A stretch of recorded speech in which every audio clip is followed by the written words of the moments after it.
Little bit of job here. I started buying and selling stuff. Basically educated myself. And then I'd always been buying and selling stuff. My dad had a little coin shop, and I wanted a pawn shop. Saturday Night Fever, the tape is? All right, you got a deal. I'll meet you right over there, and we'll do some paperwork. All right. In January 2024, Rick Harrison received news that no parent should ever have to hear. His son had died from an overdose. Sadly, that tragedy wasn't the beginning of Rick Harrison's pain. It was just the most recent chapter in a life marked by the crushing weight of what happens when you build an empire while your family crumbles around you. So what really happened to Rick Harrison? How did a man who literally built a legacy end up with a family so fractured that even fame and fortune couldn't repair it? Join us as we explore the tragedy hidden behind the gold and silver of the Pawn Stars empire. The Forgotten Boy. The first account of tragedy in Rick Harrison's life was when he was just a kid, and he lost his sister, who died at age 6. The records don't provide much detail about what happened, but the impact was permanent. Rick grew up in a household haunted by that loss. The ghost of a sister he barely remembered, and that shadow of grief never quite went away. Then, at age 8, Rick was diagnosed with epilepsy. This wasn't a minor condition. Epilepsy was misunderstood at the time, and a child with seizures was often seen as fundamentally broken. Rick's childhood became about managing a medical condition that defined him, limited him, and made him feel different from every other kid his age.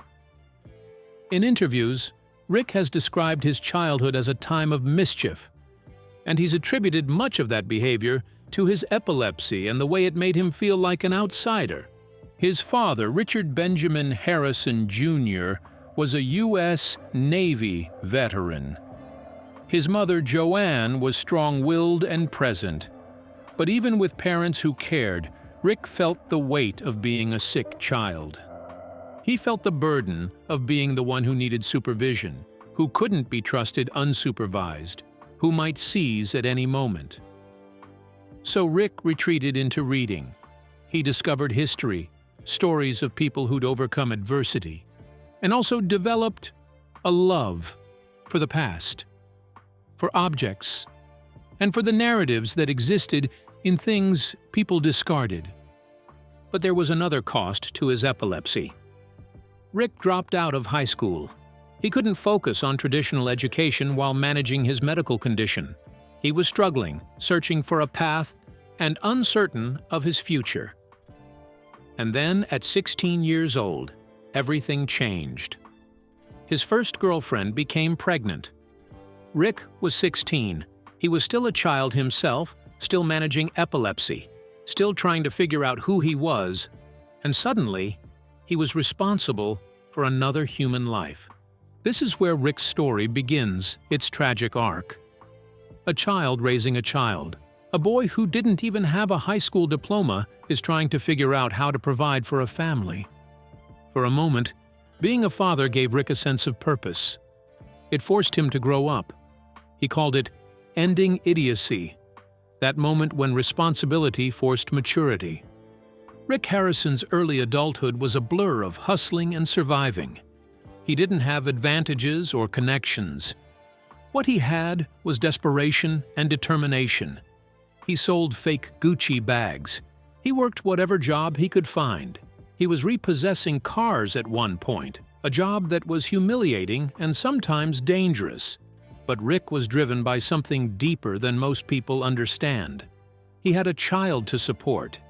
In 1989, Rick and his father, Richard "the Old Man" Harrison, opened the gold and silver pawn shop in Las Vegas. This was before the internet and before anyone could be instantly successful by just having an online presence. It was a man and his father literally betting their future on a business they didn't know if people would support. They had to fight for a pawn license and navigate legal challenges. But they did it. The pawn shop became successful because Rick had an eye for value. He understood what people needed. He understood that a pawn shop is really about human stories, people in desperate circumstances needing money, bringing with them objects that meant something to them, and telling the stories behind those objects. Rick understood that every item in the pawn shop was a narrative waiting to be discovered. But just as they had their plan set in stone, Rick's love life was also evolving. By 1991, Rick got married to a woman named Kim. With Kim, he had another son, Adam Harrison, who would eventually become the center of this tragedy. But here's where the pattern begins. Rick was so focused on building the pawn shop, on making it succeed, and on creating something legitimate in his life that his marriage suffered. His children grew up with a father who was always in the shop, always chasing the next deal. In 1994, Rick and Kim separated. Now he had two sons, Corey, about 17 by then, and Adam, only about 3 years old. And Rick had to make a choice: continue building or focus on his family. He chose to continue building. With a second wife, Tracy, Rick had another son, Jake. But this marriage also failed. By the time Rick was in his late 40s, he'd been married 3 times and had fathered 3 sons with 3 different women. And while he wasn't absent, like some fathers, he was present in his children's lives. There was a cost. There was always a cost. And while Rick didn't realize it yet, the success of Pawn Stars would only deepen the damage that was already done. When success becomes a prison.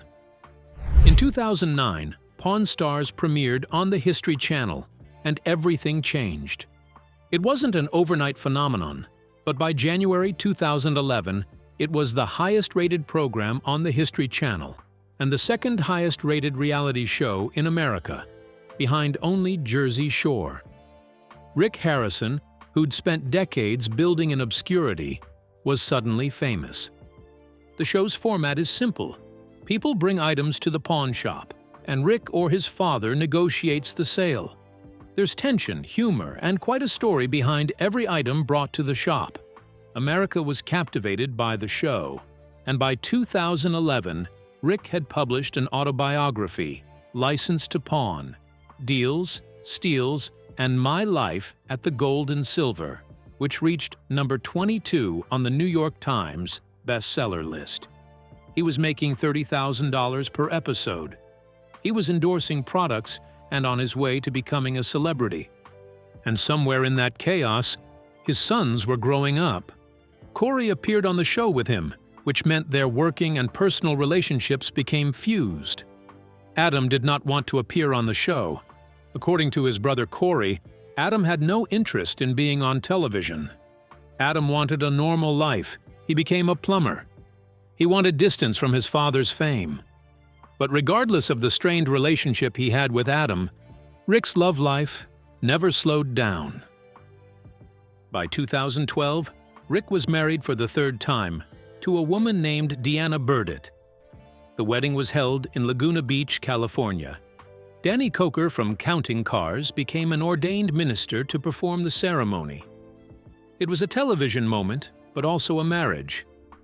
And like the 2 marriages before it, it would eventually fail.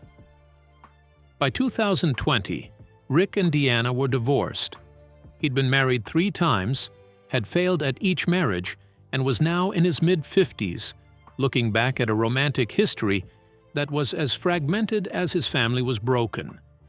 Then, in 2018, something happened that would make him question everything he'd built. His father, the man who'd opened the pawn shop with him in 1989, died. Richard Benjamin. The old man, Harrison, was 77 years old when he died on June 25, 2018 from Parkinson's disease. He'd been Rick's partner since 1989.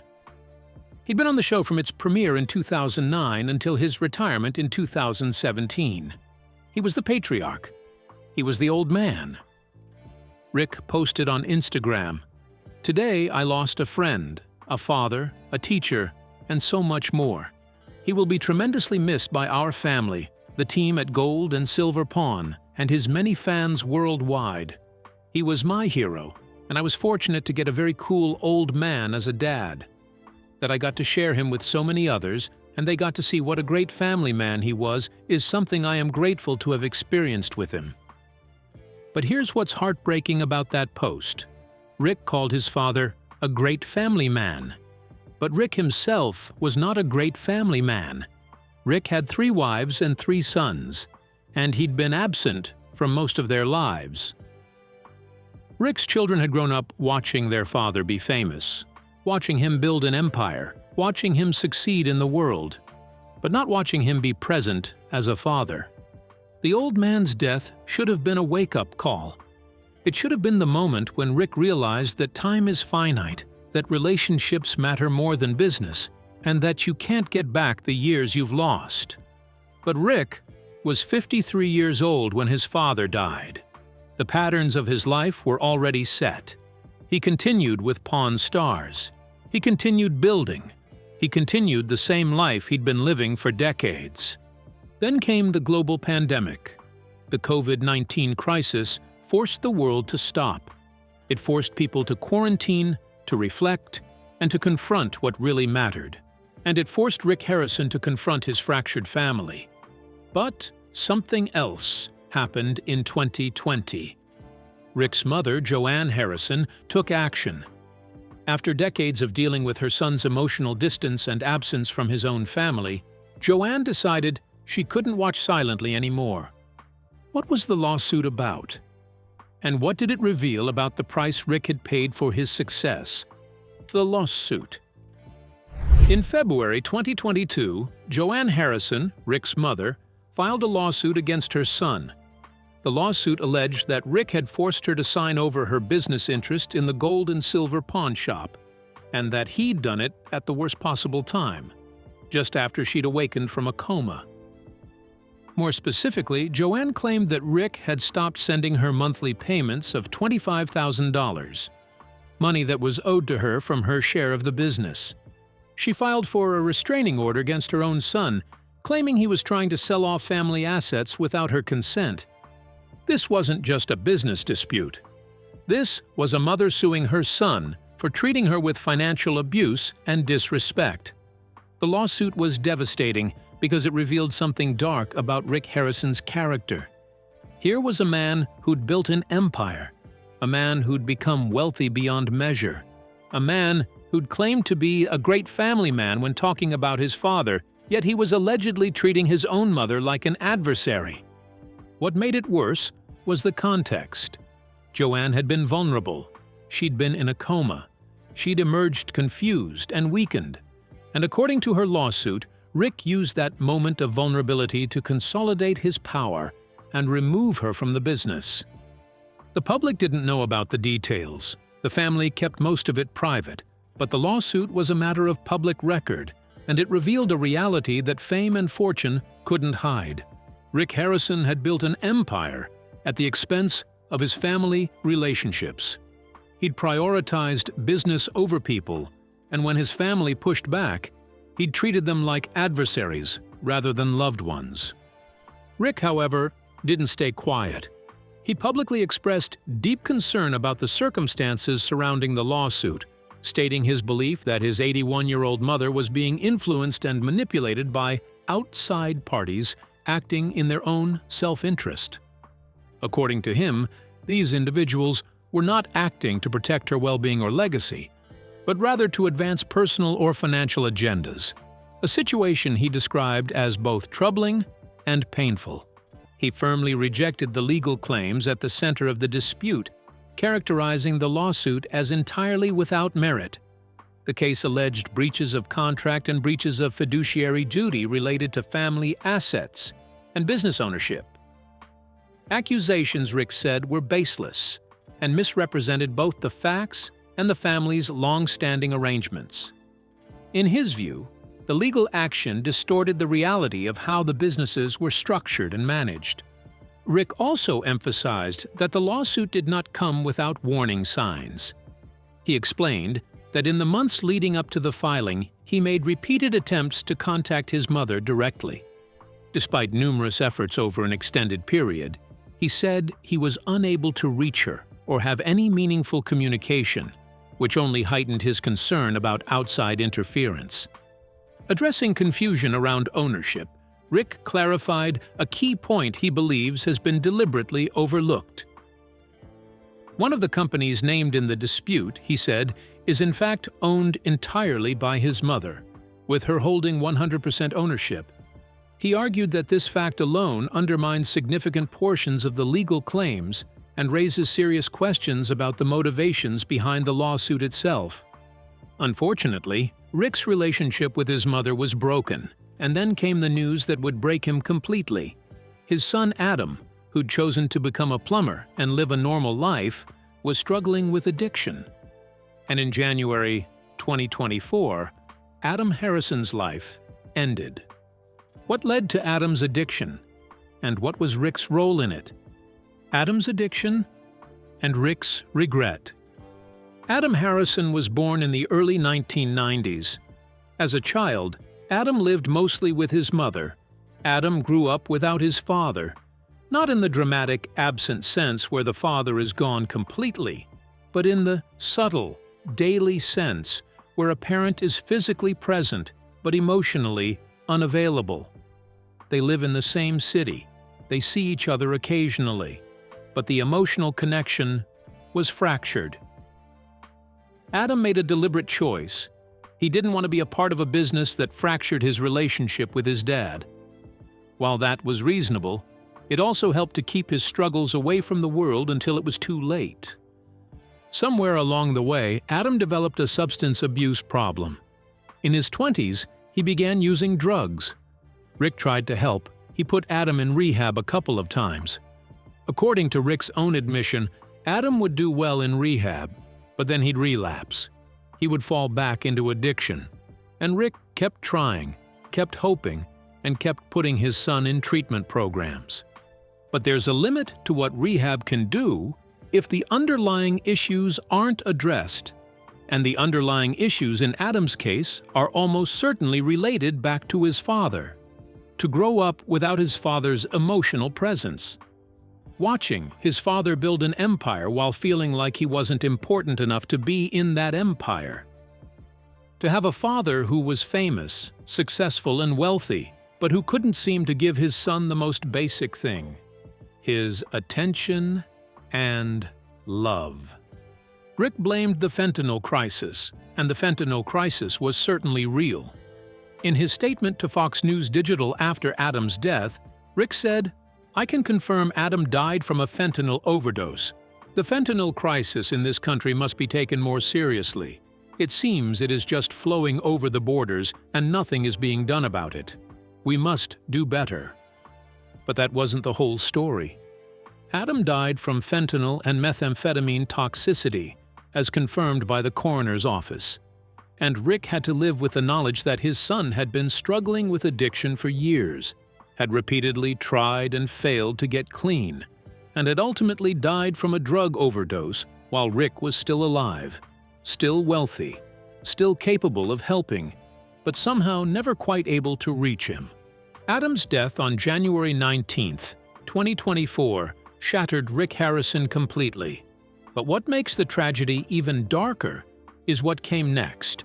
Just months after burying his son, Rick lost his mother. Within the span of less than a year, Rick Harrison lost the two people who'd been there since the very beginning: the man who raised him and taught him the business, and the woman who gave him life. But here's where the real tragedy emerges. Rick Harrison is still alive. He's 59 years old, and he has to live with the knowledge of what he's done. He has to carry the weight of his choices for however many years remain to him. In interviews given just months before his mother's death, Rick was finally being honest about his regrets. On the Graham Bensinger podcast in 2025, Rick talked about his son's death with raw honesty. "There's nothing worse than losing a kid. When you lose a kid, you second-guess everything. Could I have done something different? You just sit in your head, what if I did this? What if I did this? You know what I mean?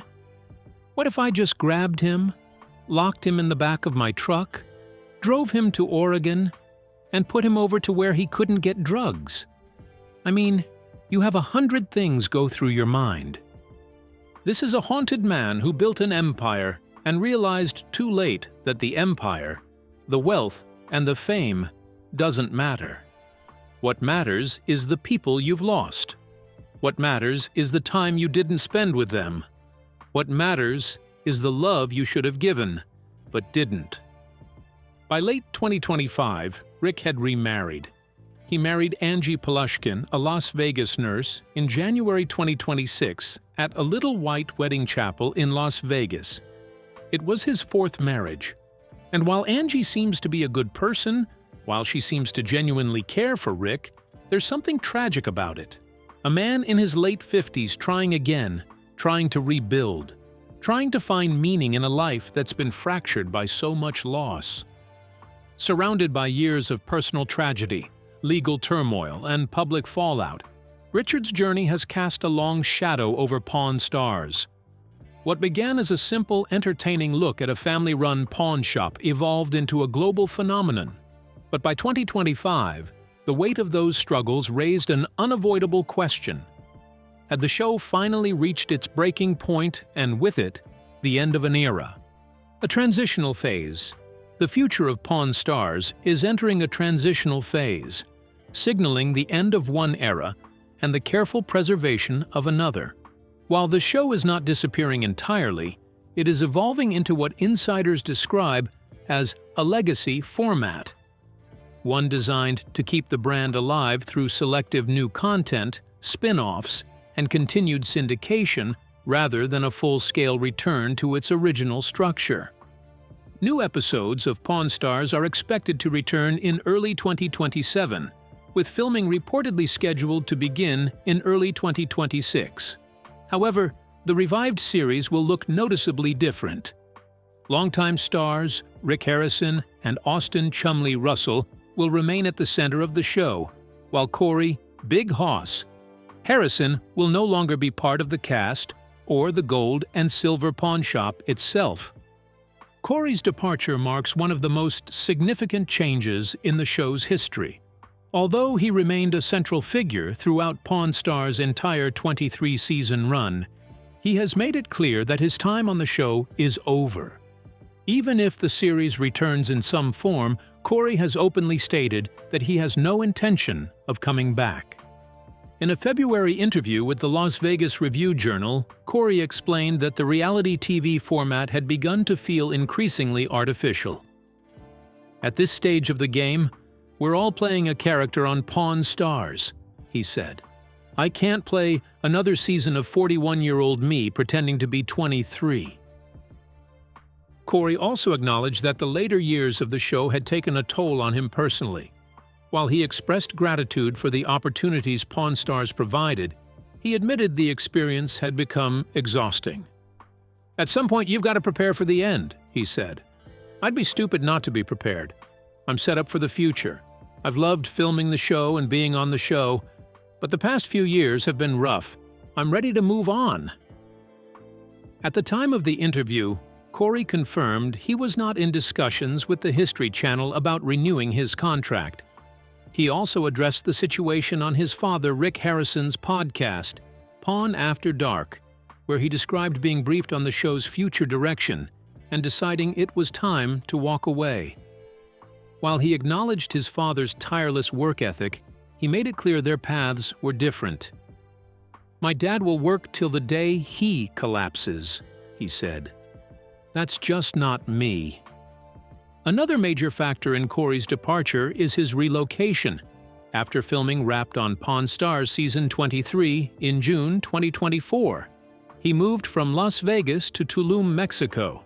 Since settling there, Corey has embraced a slower, more unexpected lifestyle.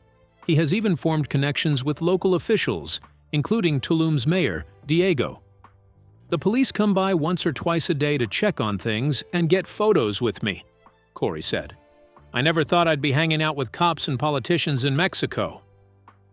Corey's journey has also included a significant personal transformation. During his time on Pawn Stars, he lost nearly 200 pounds after his weight peaked at around 402 pounds, and his doctor placed him on preventative diabetes medication. He underwent lap band surgery and by 2014 had dropped to 210 pounds. The change dramatically reshaped his life. He took up boxing, trained intensely, and rediscovered hobbies like snowboarding that had once been impossible due to his size. However, Corey's post-show life has not been without controversy. In 2023, he was arrested in Las Vegas on a DUI charge after police observed his vehicle drifting between lanes. Officers reported signs of intoxication, though Corey claimed he had consumed only one drink hours earlier and said he planned to fight the charges. With Corey gone, the show is restructuring around Rick and Chumlee, a pairing that producers believe still resonates strongly with audiences. Future episodes are expected to lean heavily into their dynamic, focusing on their contrasting personalities and experience handling unusual, high-value items. While the familiar shop setting remains important, the storytelling approach is expected to shift toward broader narratives, rather than the traditional family-driven format that defined earlier seasons. Another major aspect of Pawn Stars' future is its reliance on legacy content. Reruns continue to perform exceptionally well across cable television and streaming platforms, and they will remain the backbone of the franchise. Rather than releasing long, continuous seasons, new episodes are expected to appear intermittently, reinforcing the brand without overextending it. The franchise also continues to expand through spin-offs, most notably Pawn Stars Do America. These related shows allow the brand to explore new locations, fresh items, and different storytelling angles while maintaining the core identity that fans recognize. This approach helps keep the franchise relevant without depending solely on the original Las Vegas shop or its full original cast. Despite all the losses and tragedy surrounding his life, Rick is definitely not settling, but channeling his pain into maintaining the success of the business he sacrificed his life for. Would Rick Harrison have done anything differently if he'd known where his path would lead? Share your thoughts with us in the comments section. Remember to like, share, and subscribe for more. Also, click the next video showing on your screen. You will enjoy it.